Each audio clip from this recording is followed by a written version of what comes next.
2.5 years since the Flora fire. Yes. The family has expressed some concern that they don't feel like they've been getting enough information and that there's not been a whole lot of movement that they can see or have even been told about. Yeah. What can you say about the status of this investigation and where it stands right now? Sure, it's a good question. We tend to be a bit frustrated as well. There are some pieces and parts of any investigation that we obviously can't share with family members. There'll come a time that we can. It's going to be important as we continue to move forward with the Flora investigation that we have complete unfettered access to all family members. And until that time comes, there are going to be deltas in information that we have.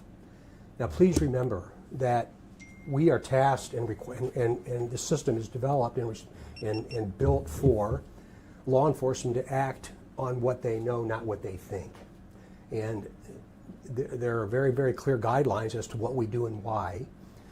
So there are going to be times that we can't explain to families what we know or what we think, because the information that we might share with them would only be known to the person that set that fire or that killed an individual or whatever that might be. And you've been around a long time, and I think you know exactly what I'm talking about there. There are some things we just simply can't talk about. But we have flown all over the country. We've accepted tips from all over Indiana. We've sent detectives to those places where those tips have come to us, up to and including Illinois, Kentucky, Ohio, California, to talk to people that might have some information. It's very, very important that we understand who's been at that house, who had been at the house, what those dynamics were of those people that did visit the home. And right now we don't know what those answers are. So I guess then just to dovetail on that, I understand that there are some things that you can't tell, but do you think the ISP has had the type of presence that is necessary to bring forth those kinds of tips? I know they have specifically compared this case to the Delphi case. They're different cases. Very but different. Still, you've been on national TV talking about the Delphi case, the things that you could talk about. Mm-hmm. There are updates periodically, Mm-hmm. and we've just not seen that in this particular It's because we don't have access to the whole family, Sandra. We have to sit down and have unfettered, completely transparent, honest conversation with everybody that had access to that home for the weeks, months, and days up to that day where those 4 beautiful girls were killed. That's why. That's why. And I think that there will come a time when we will be able to share more with you. I wish I could share with you today what I know, but I'm not going to. And I'll take the criticism for that, because again, there's only a few people that understand the dynamics of that home, who was there, what was happening there, who got along, who didn't, and we don't know what those are. We just simply don't know. And we need to. Superintendent, you said for the second time, you used the word unfiltered access to all family members. Unfettered access to all family members. What does that mean? Well, you know, I developed a relationship with Jackie, the aunt. I had tried to introduce myself to the little girl's mom at one of the anniversaries. We've now been through 2 of those, and I've been to both of them. And it's going to be important that we sit down and not me, of course, the detectives that have given so much of this, and so much of their lives to these little girls that nobody knows about, but I do, and I'm so proud of them. But they sit down and have an open, honest, candid conversation about the days and months leading up to that dreaded day. That's important. That is important. And it's going to be important to the conclusion of this case, and it's going to be important that we're able to identify some of the deltas or disconnects of what we believe now versus what we'll need to know in the event of a prosecution. And I hope that one day there is. That's what I mean by unfettered. And when you mean unfettered, sir, so do you still need to speak to 10 more? I mean, I know you don't have to get into specifics, but is it a number of people that you still need to speak to at least have that portion of the unfetteredness wrapped up? Yes, I think that number is more than 1. And anybody that would have had access to that home or to those little girls, or to their mom, or to the dad, or the dads of these little girls, and we've hit stumbling blocks there. How many times have you had a person of interest in this case?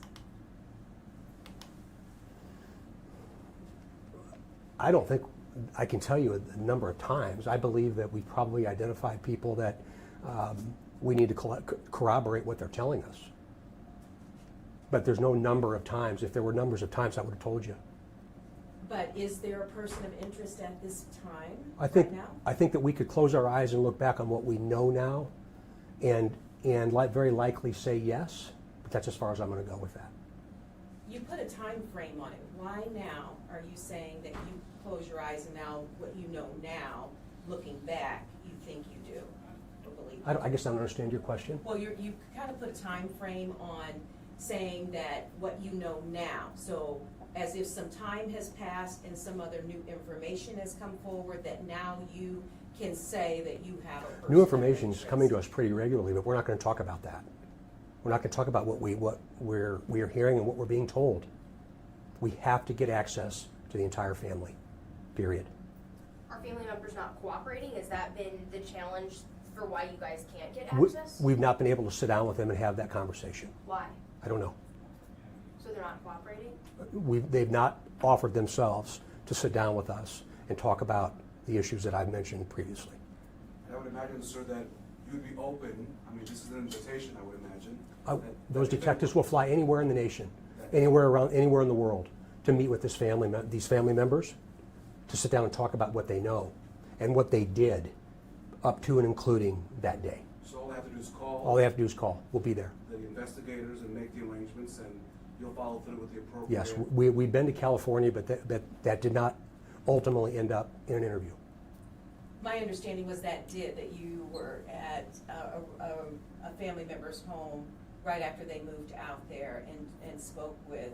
There was a single family member that we were able to talk to, but that's all. That's not why we went out there. So are you saying the mother of these girls is not talking to Indiana State Police? We would love to sit down with the mother and talk to her. Is this because of the legal issues that are going on? I'm not a lawyer, Sandra, I don't know. But she's refused to speak. She has not sat down and talked to us. I And wish you she guys would. have asked her? I'm sorry? And you guys have asked her? We have. We flew to California to try and get that done. Superintendent, you mentioned that you've flown to other states. You mentioned Illinois, Kentucky, Ohio, California. In those cases, sir, was that to gather evidence or to talk to people? Can you give us a global perspective as to the case? I can't, but what I can tell you generically, as you all have heard me say many times before, some of these cases are based solely on evidence and scientific ability, right? But let's not lose sight of the human piece of these. It's important that we have human beings talk to us about what they knew or even what they think. And that's important, particularly in an arson case. So comparing one case to another simply is completely unfair. They're very, very, very different. I just hope so much that one day I can explain to you what happened. Superintendent, I know that, again, evidence is crucial no matter what case you're working on, but in some cases you have said, we're looking for this car, we're looking for this, we're looking for, in some cases you're fortunate enough to have a sketch or two sketches, what have you. There's nothing in this case that you all can put out in the public and say, here's what else we need to know. We need you to come forward and help us with maybe this part of it. Every investigation standard starts with a nucleus, whether that be a place, a car, a room, a residence, an apartment, a business, a church, a family. That's where they start. And we've not lightened up on this even one iota since it began. Not one iota. Gosh, I wish you could see these specifically two detectives that have just committed their lives to this. But we can't talk about every week what they've done and what they do. And until until we have those real conversations and are able to sit down face to face, because everything prior to that day is important. It's very, very important. And I hope one day we'll be able to do that. And again, we'll go anywhere in this country to see that it's done. How many family members are you trying to talk to, or people that were there before, or I mean? All I can say is any family member, friend, acquaintance, or relative that might have had access to that home, and those that came and went, we want to talk to. Is that the biggest hurdle you guys are facing now in this investigation? Yes. Having candid conversations Yes. with the girl's mother and other friends, acquaintances? Everybody that I've identified, yes. Is there any evidence at this point that continues to solidify your ruling that this was deliberately set? I mean, does this evidence provide anything else that you all can work on? I can't talk about the study, the evidence that we have, but I can tell you that we stand on the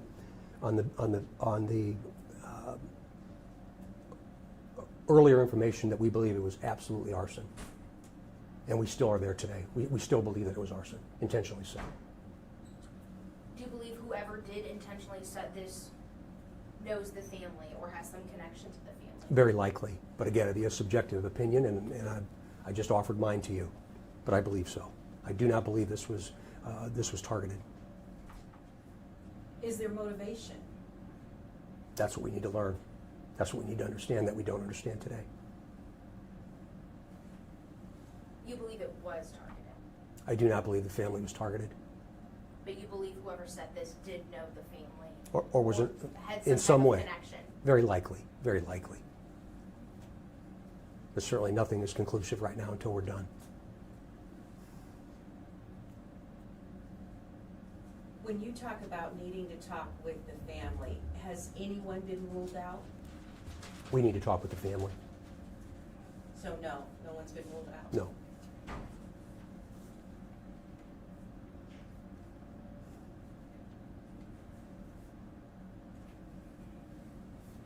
You know, and I'll add to that just a little bit of narrative. I mentioned earlier when we started, we have right and left limits and boundaries within law and what our Constitution allows for us to do. It's very easy to come up with a subjective opinion based on what people think, but not on what they know. And shame on us if we ever do that. I hope you'll, and I think that you will, you'll hold us completely accountable. So again, any criticism that we receive for not releasing information is on me, and I'll take that every single day. Every single day. Because what will happen if I don't is if we start giving opinions, what if they're not right? Then you're going to come back to us and say, well, that's not, Superintendent, what you said. So I try very hard not to put us in that position. If it's bad within the ISP, it comes to me. And I'll stand out in front of it and hold people accountable. But I will also defend them until my last day if I believe they're doing the right thing. And I could write a book based upon what I've learned in Carroll County, Indiana, and in the region around Carroll County, Indiana, and in the state of Indiana, and nationally. And I didn't reach out to Megan Kelly or Dr. Phil to go see them. They reached out to me.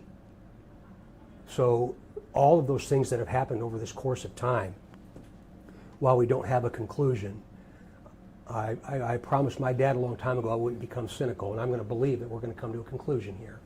And I'm not going to allow these decisions, whether they be in Delphi or Flora or anywhere else in Indiana, to taint what we do as a profession or what we do as a people. I'm just not.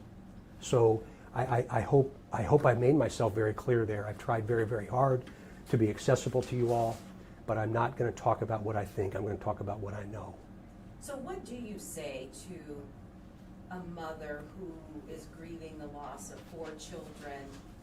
You're saying that her family is not clear that they could be persons of interest or people that you're looking at for 2.5 years, and you have no other answers. How is that family supposed to deal with what they have in front of them as far as trying to understand what happened to their girls? Well, the first thing I would never do is say that I understand, because I've not lost 4 children, nor have you. So I'm not going to do that. I'm a guy of tremendous empathy and emotion. And I cannot imagine what she's going through or what that family has had to endure. I cannot imagine. But what I will not do is allow that emotion to make us do something that we know we shouldn't do in the investigative strategy or in the investigation or the development of the investigation. That's what I'm not going to do. So again, I'm hurt that they think we haven't done anything. But again, I'll take the criticism because we're doing the right things. We are doing the right things, and we'll continue to do that. But Sandra, it's a good question. I wish I had the answer. I see death, dying, destruction, hurt, pain, and sorrow every day of my life. And so does your husband. Every single day. We see it and we deal with it. And we wish we could wave a wand and sit down with a mom or a dad, and I've done it so many times I've forgotten, and tried to explain to them what happened to their loved one. And sometimes there's no criminal process. But when there is, that strategy has got, or the nucleus of that investigation has to be at ground zero. It has to be.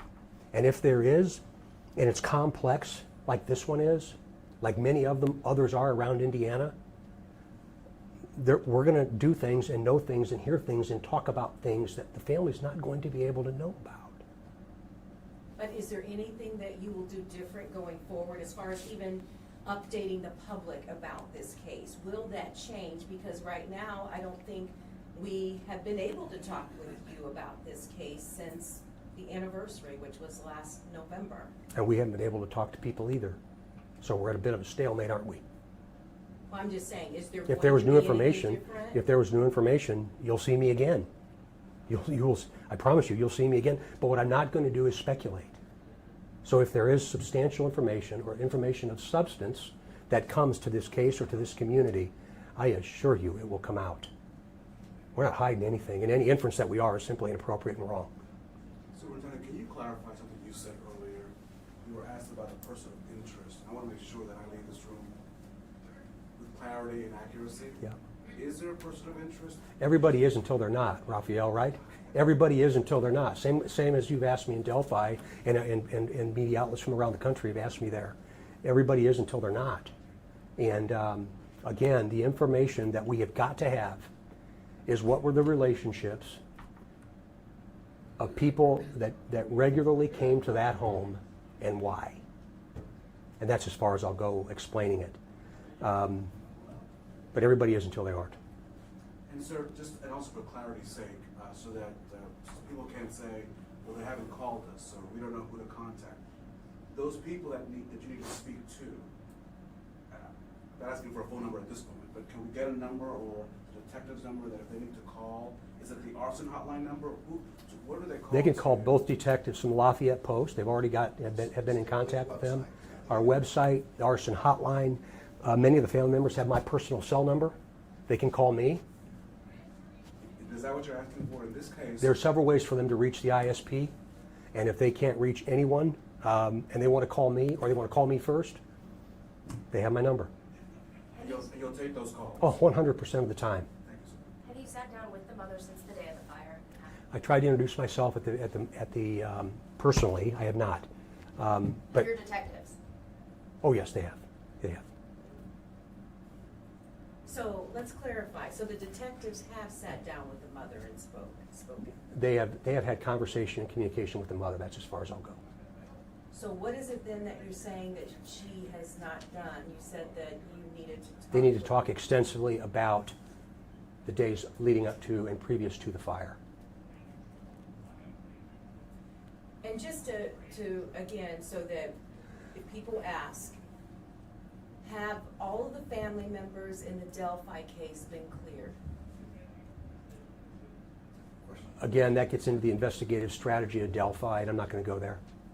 Well, you're saying in this situation, I just want to, we want to be apples and apples. We've here. received 46,000 tips, Sandra. Comparing apples to apples is appropriate, and I'll accept that. But apples to oranges, I won't. And what you're asking me is to do that. I'm not going to.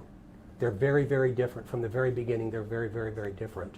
And, they're all, I think we're up to somewhere around 42 or 43,000 tips. And I get that. I'm not talking about tips. I'm just saying, have the family members in the Delphi case been cleared? The vast majority of them have, yes.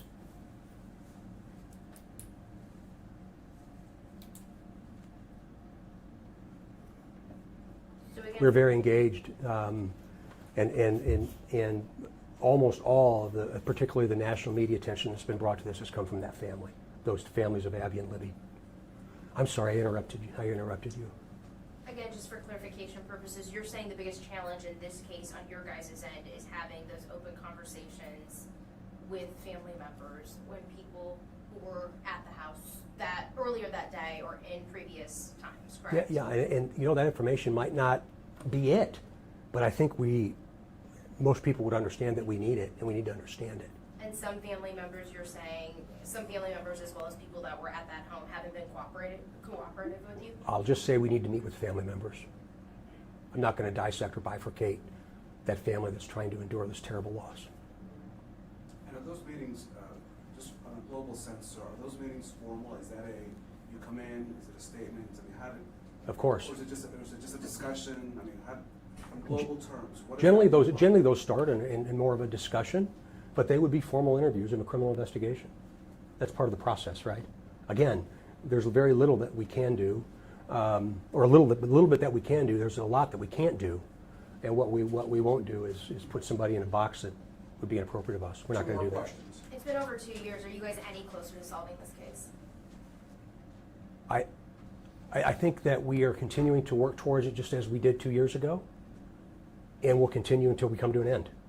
And I don't believe in the phrase cold case. I just simply don't believe in them, because when we're done, we start over. And I learned that through all of these years of service when I see such horrible things happen. We don't come to an end if it involves a human life. And what we do is we just simply start over.